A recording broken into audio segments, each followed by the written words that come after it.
વિદ્યાર્થી મિત્રો નમસ્કાર. જય હિન્દ, જય ભારત.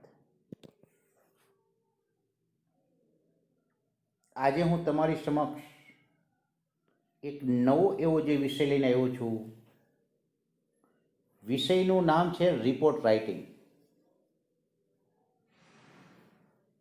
જે ધોરણ 10, 11, 12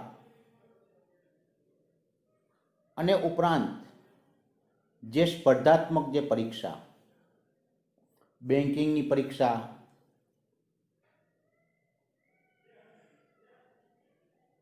ત્યારબાદ ક્લાસ 2 અધિકારીની પરીક્ષા એટલે કે જીપીએસસીમાં પણ રિપોર્ટ રાઇટિંગ પૂછાય છે. અને 10, 11, 12માં તેનો જે ભાણાંક 5 માર્કનો હોય છે. મોટાભાગના વિદ્યાર્થીઓ રિપોર્ટ રાઇટિંગથી એટલા બધા દૂર ભાગે છે. પણ મિત્રો, આજે હું તમને એટલું સરળતાપૂર્વક રિપોર્ટ રાઇટિંગ જે શીખવાડીશ અને સમજાવીશ કે તમારે પરીક્ષાના દિવસે માત્ર ને માત્ર ખાલી તમારે નજર જ ફેરવવાની રહેશે. એવી રીતે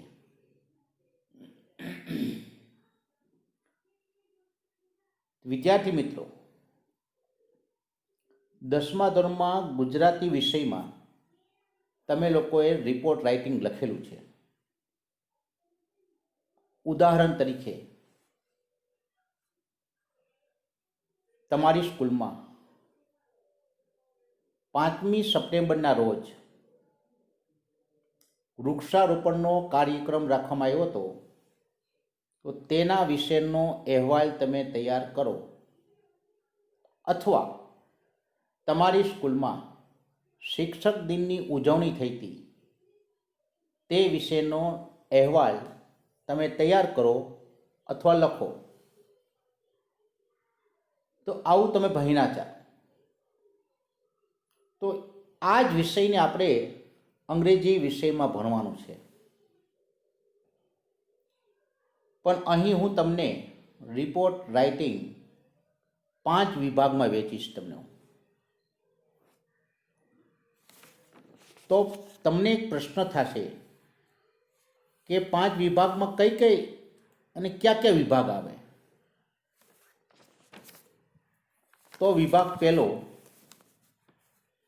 કે જે વિભાગમાં માત્ર ને માત્ર જે કોમ્પિટિશન હોય, સેરેમની કે સેલિબ્રેશન હોય, તો આવા જ્યારે રિપોર્ટ આવે તો તેને વિભાગ આપણે 1માં સમાવેશ કરશું. વિભાગ નંબર 2માં કે જો કોઈ કેમ્પ હોય, જો કોઈ કેમ્પનું આયોજન કર્યું હોય, medical checkup camp, blood donation camp, તો આવા કોઈ કેમ્પનું જે આયોજન થયું હોય તો તેને માટેનો વિભાગ 2માં આપણે સમાવેશ કરશું. વિભાગ નંબર 3, જેને કહેવાય છે વિઝિટ કહેવાય છે. કોઈ પણ જગ્યા કે સ્થળની તમે મુલાકાત લીધેલી હોય, ઉદાહરણ તરીકે હોમ ફોર અજેડ વૃદ્ધાશ્રમની મુલાકાત, ઝૂ પ્રાણી સંગ્રહાલયની મુલાકાત, રેલવે સ્ટેશનની મુલાકાત. તો આ પ્રકારની જ્યારે મુલાકાત હોય ત્યારે તેને આપણે વિભાગ નંબર 3માં સમાવેશ કરશું. હવે આવે છે વિભાગ નંબર 4 અને છેલ્લો વિભાગ, જે વિભાગમાં જો કોઈ એક્ઝામિનેશન રાખેલું હોય કે કોઈ ફેર રાખેલું હોય અથવા તે જે રિપોર્ટની પાછળ ફેર શબ્દ આવતો હોય, ઉદાહરણ તરીકે સાયન્સ ફેર, કોઈ વિજ્ઞાન મેળાનું આયોજન થયું હોય, પછી બુક ફેર, કોઈ પુસ્તક મેળાનું આયોજન થયેલું હોય, ફન ફેર, કોઈ આનંદ મેળાનું આયોજન થયું હોય, કે સાયન્સ એક્ઝામિનેશન, કોઈ વિજ્ઞાનનું પ્રદર્શન રાખવામાં આવેલું હોય, તો આવા પ્રકારના રિપોર્ટને આપણે વિભાગ નંબર 4માં સમાવેશ કરશું.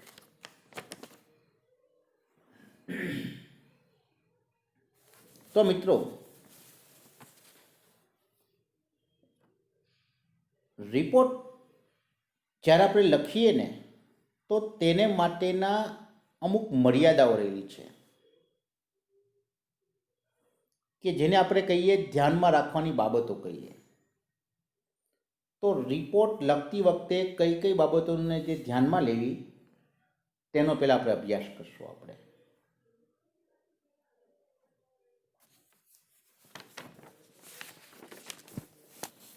તો પહેલી બાબત એ છે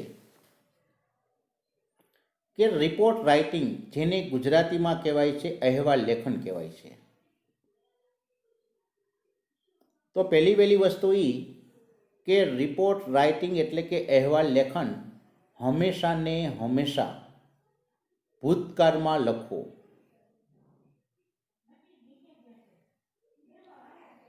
કારણ કે આ પ્રકારના રિપોર્ટમાં કોઈ પણ જે બની ગયેલી જે ઘટના હોય, પ્રસંગ હોય કે બનાવનું વર્ણન કરવામાં આવે છે. માટે વિદ્યાર્થી મિત્રો, મારી તમને ખાસ અને નમ્ર વિનંતી છે કે રિપોર્ટને હંમેશને માટે ભૂતકાળમાં લખવો કે પૂર્ણ ભૂતકાળમાં લખવો કે પેશી વોઇસની વાક્ય રચનામાં લખવો.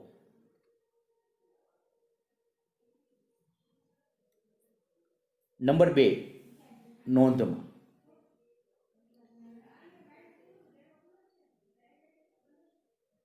કે જો તમે અહેવાલ લેખન જો તમે લખતા હોય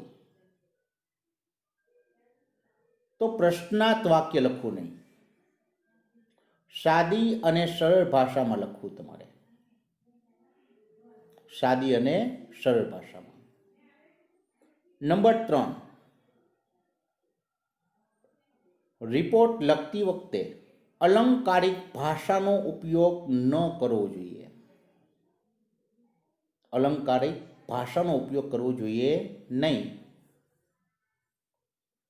ફરીવાર મિત્રો જોઈએ આપણે અહેવાલ લેખન લખતી વખતે ધ્યાનમાં રાખવાની બાબતો. તો નંબર 1, કે કોઈ પણ જે ઘટના, પ્રસંગ કે બનાવ જે બની ગયેલું હોય છે તો તેના વિશેની આપણે વાત કરવાની હોય છે. માટે ફરી હું તમને નમ્ર વિનંતી તમને કરું છું કે રિપોર્ટ રાઇટિંગ હંમેશા ભૂતકાળમાં લખો. નંબર 2,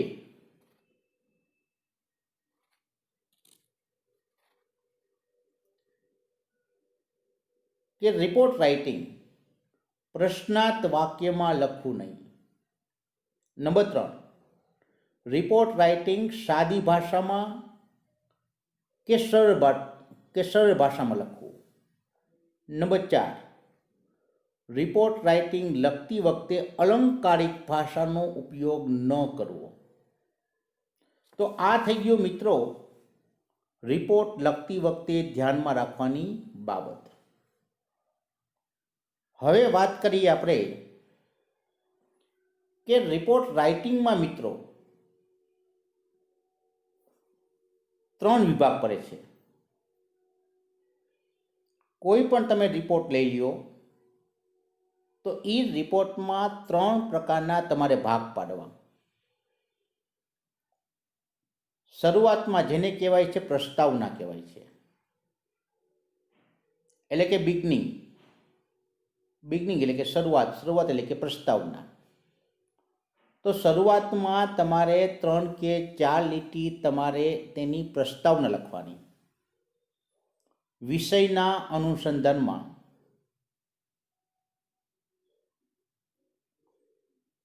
બીજો વિભાગ આવે છે.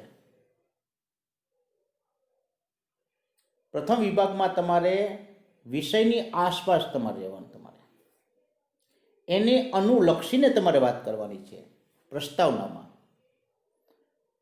ત્યારબાદ રિપોર્ટના મધ્ય ભાગમાં, જેને કહેવાય છે મિડલ, જેમાં તમારે વિષય વસ્તુની તમારે વાત કરવાની છે. જે રિપોર્ટ તમે લખી રહ્યા છો તે રિપોર્ટને અનુલક્ષીને કે તે રિપોર્ટને કેન્દ્રમાં રાખીને તમારે તેને લખવાનું છે કે તમારે તેની વાત કરવાની છે. તો અહીંયા થઈ ગયો બીજો વિભાગ. હવે ત્રીજું આવે છે મિડલ, એટલે કે રિપોર્ટનો એન્ડ એટલે કે અંત, જે તમારે એકદમ સાદી અને સરળ ભાષામાં 2 કે 3 લીટીમાં તમારે લખવું. વિદ્યાર્થી મિત્રો, તમને એક પ્રશ્ન થશે કે સાહેબ, રિપોર્ટ રાઇટિંગમાં કેટલી લીટી લખાયેલી હોવી જોઈએ?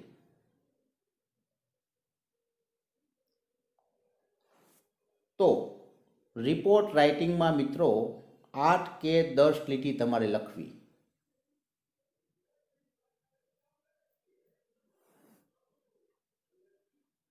સારું. હવે વિદ્યાર્થી મિત્રો, હું તમને રિપોર્ટ એકદમ સરળતાપૂર્વક યાદ રહી જાય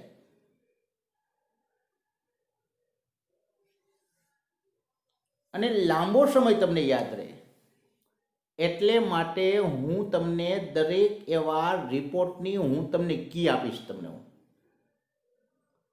પછી કદાચ વિઝિટનો હોય, કેમ્પનો હોય, ફેરનો હોય, ડે કે સેલિબ્રેશનનો હોય, હું દરેક તમને રિપોર્ટની એની જે કી આપીશ તમને, એ કી તમારે સરસ રીતે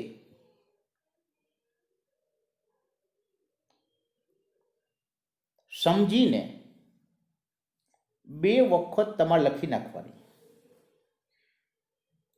અને લખાઈ જાય પછી આ રિપોર્ટની કીને તમારે પાકી તમારે કરી નાખવાની છે તમારે, જેથી કરીને તમને 10મા ધોરણમાં, 11મા ધોરણમાં, 12મા ધોરણમાં, ઇવન જે સ્પર્ધાત્મક જે પરીક્ષામાં તમને કામ લાગે ભવિષ્યમાં. એવી રીતે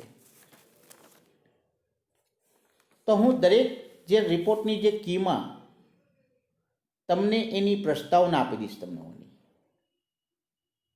એટલે કે શરૂઆત, અને હું તમને એનો એન્ડ આપી દઈશ.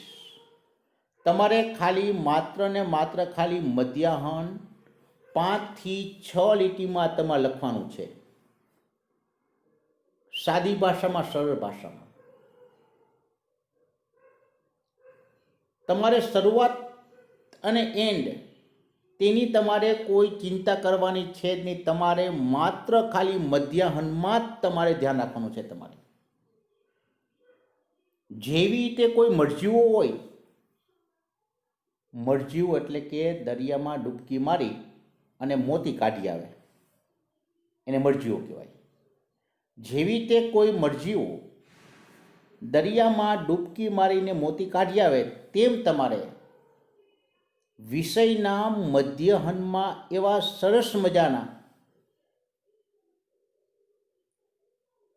જે શબ્દની ગોઠવણી કરીને તમારે લખવાનું. તમારે કે પેપર જે ચેક કરનાર તે તમારા લખાણથી પ્રભાવિત થઈ જાય. એટલે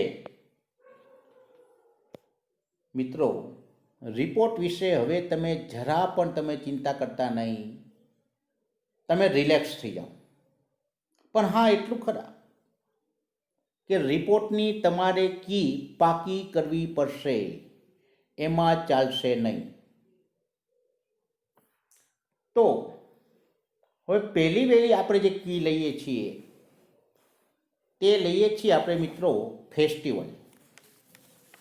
એટલે કોઈ પણ જે રિપોર્ટની પાછળ ફેસ્ટિવલ શબ્દ આવતો હોય કે કોમ્પિટિશન શબ્દ આવતો હોય કે પ્રોગ્રામ શબ્દ આવતો હોય કે ડે શબ્દ આવતો હોય તો તેને માટેની આ કી છે. ફરી બાળકો, કોઈ પણ જે રિપોર્ટની પાછળ ફેસ્ટિવલ શબ્દ આવતો હોય, સેરોમની એવો જે શબ્દ આવતો હોય, પછી DAY ડે શબ્દ આવતો હોય, ફંક્શન શબ્દ આવતો હોય, જ્યારે આવા કોઈ શબ્દો આવતા હોય ને મિત્રો, ત્યારે તમારે આ જે કીનો તમારે ઉપયોગ તમારે કરવાનો છે. તો હવે આપણે જોઈએ કે કયા કયા રિપોર્ટની પાછળ ફેસ્ટિવલ લાગે, કયા કયા શબ્દની પાછળ ડે લાગે, કયા કયા શબ્દની પાછળ ફંક્શન લાગે. તો જો તમારા જે મોબાઈલની જે સ્ક્રીન ઉપર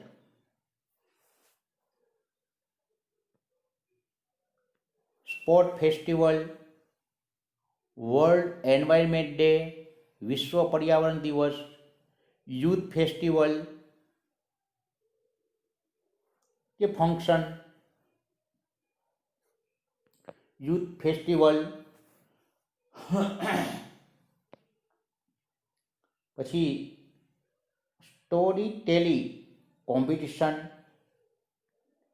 ક્વિઝ કોમ્પિટિશન, પછી કોઈ પણ જે સેરેમની હોય કે પ્રોગ્રામ હોય. આગળ જોઈએ આપણે પ્રાઇઝ ડિસ્ટ્રીબ્યુશન ફંક્શન, ઇનામ વિતરણનો કાર્યક્રમ, ફેરવેલ ફંક્શન, વિદાય સમારંભનું કાર્યક્રમ, કલ્ચર પ્રોગ્રામ, સાંસ્કૃતિક જે કાર્યક્રમ, હેન્ડીક્રાફ્ટ પરફોર્મન્સ વગેરે વગેરે રિપોર્ટ મિત્રો. ત્યારબાદ રિપબ્લિક ડે હોય કે ઇન્ડિપેન્ડન્સ ડે હોય તો તેમાં પણ આ કી લાગુ પડશે. તો હવે પહેલાં આપણે એક કામ કરીએ. આપણે કોઈ પણ આપણે એક વિષયને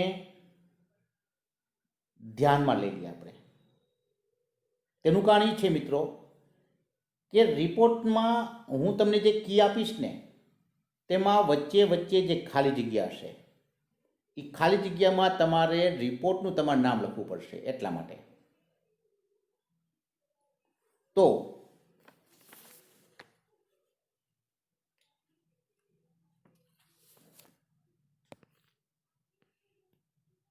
આપણે પ્રાઇઝ ડિસ્ટ્રીબ્યુશન સેરેમની ઇનામ વિતરણનો જે કાર્યક્રમ એને આપણે લક્ષમાં લઈએ. આપણે કે આપણે એના વિશેનું લખવાનું છે. આપણે એવી રીતે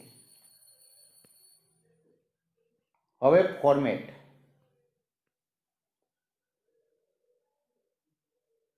સમ વાઇઝ મેન ટ્રુલી સેડ, કોઈક ડાયા એવા માણસે સાચે કહ્યું છે કે program is not an end, કાર્યક્રમોનો કોઈ દિવસ અંત હોતો નથી. રિપોર્ટ તમે લખો તેની શરૂઆત તમારે આવી રીતે તમારે કરવાની છે. હવે આપણે લઈએ પ્રસ્તાવના લઈએ. તો પ્રસ્તાવના લઈએ ને એ પહેલાં હું તમને એક નમ્ર વિનંતી કરું છું મિત્રો કે તમે લોકો રિપોર્ટ રાઇટિંગ લખો ત્યારે તેની શરૂઆતમાં ભૂતકાળના શબ્દોથી તમારે શરૂઆત કરવાની.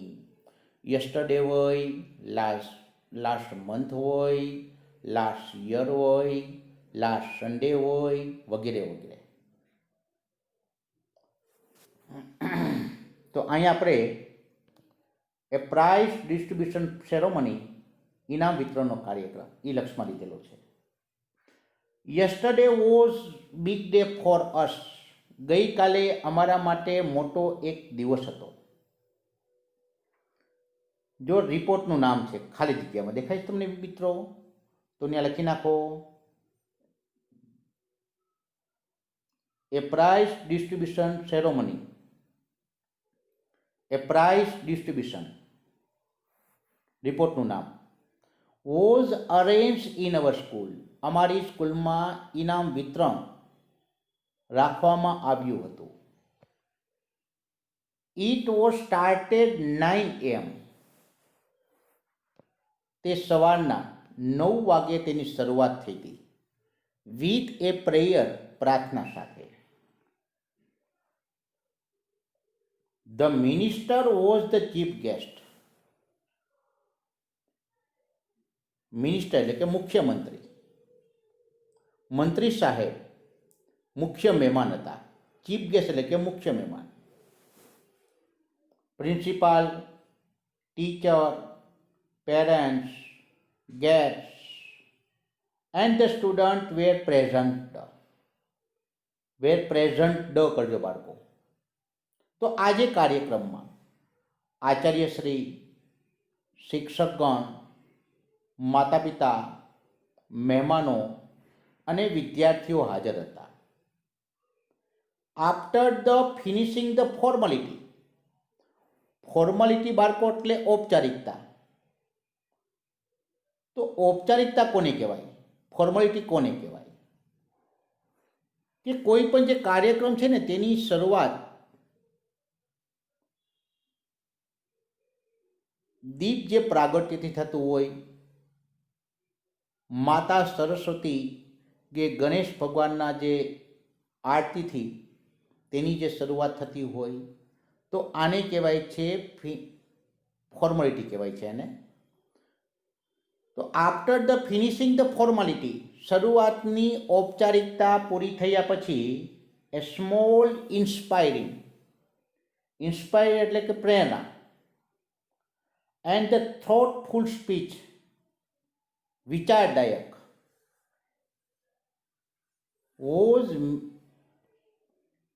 was given by the chief guest. મુખ્ય મહેમાન દ્વારા એક નાનું એવું પ્રેરણા અને વિચારદાયક ભાષણ દેવામાં આવ્યું.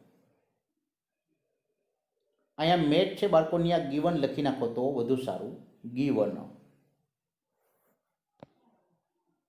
મોર એવર, વળી ઉપરાંત, સમ નેસેસરી, નેસેસરી એટલે કે જરૂરી, ઇન્સ્ટ્રક્શન એટલે કે સૂચનાઓ, and tips were given to student, અને વિદ્યાર્થીઓને જરૂરી એવી જે સૂચનાઓ અને ટિપ્સ પણ દેવામાં આવી હતી. All were in Jolly mood, સૌ કોઈ લોકો હરખમાં હતા. તો આ થઈ ગયું બાળકો રિપોર્ટની પ્રસ્તાવના થઈ ગઈ. તમને જ્યારે પરીક્ષામાં રિપોર્ટ લખવાનો આવે, ફેસ્ટિવલનો હોય, સેરેમનીનો હોય, ડેનો હોય કે ફંક્શનનો હોય, ત્યારે આ જ પ્રકારનું લખાણ, આ જ પ્રકારની કી તમારે લખી નાખવાની છે અને ખાલી જગ્યામાં તે વિષય તમારે લખી નાખવાનો. જોયું તમે કેટલું સહેલું છે બાળકો? છે કંઈ અઘરું નથી ને? સારું. તો હવે લઈએ આપણે, પ્રસ્તાવના પૂરી થઈ ગઈ. હવે બીજો વિભાગ આવે છે બાળકો એમાં જુઓ, એમાં 5 થી 6 વાક્ય વિષય આધારિત લખવા. તો અહીં આપણી પાસે વિષય કયો છે બાળકો? તો કે ભાઈ પ્રાઇઝ ડિસ્ટ્રીબ્યુશન ફંક્શન. તો આપણે એને આધારિત લખવાનું છે આપણે. તો જો પેલો જે સ્ટાર છે ને ત્યાં જો બધા તમને જે 3 લીટી તમને આપેલી છે, આપણે એ જ લખી નાખવાનું છે વિષયના અનુસંધાનમાં. A prize distribution ceremony was held at my school last week. ગયા અઠવાડિયે. તો ત્યાં તમે યસ્ટરડે લખો તો પણ ચાલશે, કારણ કે આપણે શરૂઆત યસ્ટરડેથી કરી હતી ને બાળકો. તો ગઈકાલે અમારી સ્કૂલમાં ઇનામ વિતરણનો કાર્યક્રમ રાખવામાં આવ્યો હતો. ખુશ Sorathiya won the best student award. તો ખુશ સોરઠિયા નામના વિદ્યાર્થીએ શાળાનો જે ઉત્તમ એટલે કે સારામાં સારો વિદ્યાર્થી તરીકેનો એને એવોર્ડ મેળવ્યો કે જીત્યો. Chirag Shah won the best sportsman of the year. તો ચિરાગ શાહે વર્ષનો સારામાં સારો જે ખેલાડી તરીકેનો એવોર્ડ મેળવ્યો કે આખા વર્ષ દરમિયાન તેનું રમતગમતમાં સારું એવું જે પ્રભુત્વ હતું તે માટેનો award. All the winner were cheer by the parents. તો વિજેતાઓના મા બાપો ખૂબ આનંદ કરતા હતા કે ચીયર કિકિયારી કરતા હતા બાળકને ઇનામ લેતું જોઈ અને માતા પિતાનો હરખ સમાતો નહોતો. ઓલ ધ વિનર્સ બધા જે વિજેતાઓ વેર ચીયર્ડ બાય ધ પેરેન્ટ્સ. આગળ તો ધે વેર ક્લેપિંગ. તેઓ તાળીઓ પાડી રહ્યા હતા. Kashish Patel one of the prize winner gave the speech. આ બધા વિદ્યાર્થીઓ જે એવોર્ડ મેળવ્યા તો તેમાંનો એક વિદ્યાર્થી એટલે કે કશિશ પટેલે એક નાનું એવું ભાષણ આપ્યું. તો આ થઈ ગયું વિષયના અનુસંધાનનું મધ્યાહન થઈ ગયું મિત્રો. તો હવે એવી રીતે માની લો કે ભાઈ ફેરવેલ ફંક્શન હોય તો જો નીચે છે, પછી ટીચર્સ ડે હોય તો પણ એનું મધ્યાહન નીચે છે, ઇન્ડિપેન્ડન્સ ડે હોય કે રિપબ્લિક ડે હોય તો એનું પણ મધ્યાહન નીચે છે મિત્રો. જોયું ને તમે? હવે છેલ્લે આવે છે બાળકો એન્ડ આવે છે. હવે રિપોર્ટનો એન્ડ. શરૂઆત મેં તમને આપેલી પ્રસ્તાવના, તો એવી રીતે હું તમને રિપોર્ટનો એન્ડ પણ હું તમને આપી દઈશ. તમારે ખાલી માત્ર મધ્યાહન ઉપર તમારે ખાલી તમારા ધ્યાનને કેન્દ્રિત કરવાનું છે મિત્રો. બધાનું ધ્યાન ફરી પાછા આપણે અત્યારની આવી જાય. આપણે જો મધ્યાહન પૂરું થઈ ગયું, હવે એન્ડ જો બધા.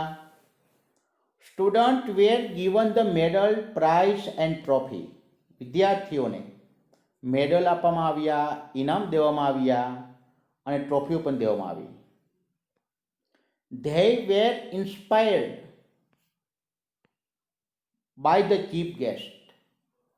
મુખ્ય મહેમાન દ્વારા તેઓને પ્રેરણા પૂરી પાડવામાં આવી હતી. ઇન્સ્પાયર એટલે કે પ્રેરણા. મુખ્ય મહેમાન દ્વારા તેઓને પ્રેરણા પૂરી પાડવામાં આવી હતી કે જે વિદ્યાર્થીઓએ જે ઇનામ મેડલ કે ટ્રોફી જેને મેળવ્યા હતા તેની વાત કરીશ. એન્ડ ધ પ્રિન્સિપાલ અને આચાર્યશ્રી દ્વારા અને મુખ્ય મહેમાન દ્વારા તે જે વિદ્યાર્થીઓએ જે ઇનામ મેળવ્યા હતા તેમને પ્રેરણા પૂરી પાડવામાં આવી હતી. They express there view. ધ્યેય એટલે કોણ? તો કે ભાઈ વિદ્યાર્થીઓ. એક્સપ્રેસ એટલે કે વ્યક્ત કરવું. ધેર વ્યૂ એટલે કે તેમના વિચારો. About the. હવે બાળકો રિપોર્ટનો વિષય કયો છે બાળકો? પ્રાઇઝ ડિસ્ટ્રીબ્યુશન ફંક્શન છે. તો રિપોર્ટ ખાલી જગ્યામાં લખો અહીંયા. સરસ. They express their view about the prize distribution. તો ઇનામ વિતરણના આ જે કાર્યક્રમના અનુસંધાનમાં તેઓએ તેમના વિચારોને વ્યક્ત કર્યા.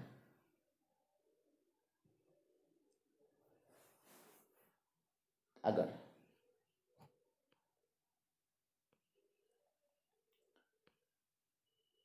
ધ વિનર પ્રોમિસ્ડ, પ્રોમિસ્ડ એટલે કે વચન આપવું. વિજેતા એવા જે વિદ્યાર્થીઓએ વચન આપ્યું to do there best in the future, હજુ પણ તે ભવિષ્યમાં ઉત્તમ એવો જે દેખાવ કરશે, આની કરતાં પણ સારો દેખાવ. ધ ડે એન્ડેડ, દિવસ વીતી ગયો. વિથ ધ ગ્રાન્ડ પાર્ટી, ભવ્ય એવી જે પાર્ટી સાથે દિવસનો અંત આવી ગયો. રિયલી, ખરેખર. It was A memorable day, ખરેખર તે મારા માટે એક યાદગાર એવો જે દિવસ હતો. તો મિત્રો તમે જોયું મિત્રો, રિપોર્ટ કેવો એકદમ સરળતાપૂર્વક અને સાદી ભાષામાં અને સરળ ભાષામાં છે, જે તમને યાદ રહી જાય તે રીતે. તો મિત્રો તમે જોયું ને, તમને મેં રિપોર્ટની પ્રસ્તાવના આપી દીધી, તમને એનો મેં એન્ડ આપી દીધો. તમારે ખાલી માત્ર ને માત્ર ખાલી વિષયના અનુસંધાનમાં ખાલી 5 થી 6 વાક્યો તમારે લખવાના છે. આવડે કે ન આવડે? આવડે ને? બસ. તો હવે આની જ જેવું આ રીતે જ બીજી કી આવશે, કેમ્પની આવશે, ત્યાર પછી વિઝિટની કી આવશે, ત્યાર પછી ફેરની કી આવશે. તો મિત્રો કાંઈ પ્રશ્ન સમજાઈ ગયું ને? તો સારું. હવે બધા મિત્રોને મારી નમ્ર એવી વિનંતી છે કે આ કીને પાકી કરી નાખશો. કારણ કે ત્યારબાદ તમે જે કેમ્પની તમે જે કી જોશો, વિઝિટની તમે જે કી જોશો કે ફેરની તમે જે કી જોશો ને, તો એ બધી કી આના અનુસંધાનમાં છે, આના જેવી જ છે મિત્રો. તેની જે શરૂઆત અને એનો જે એન્ડ, એમાં સામાન્ય એવો જે ફેરફાર છે, બહુ મેજર એવો કોઈ ફેરફાર નથી. એટલે આ તમે જે કી તમે પાકી કરી નાખશો એટલે તમને બાકીના જે બધા જે રિપોર્ટ આપણે આગળ જે જોવાના છીએ, વિઝિટનું, કેમ્પનું અને ફેરની કી, તે તમને એકદમ સરસ રીતે તમને આવડી જશે. સારું મિત્રો, તેમ છતાં જો કોઈ પ્રશ્નો હોય તો તમે મને ફોન કરી તેનો ઉકેલ મેળવી લેશો.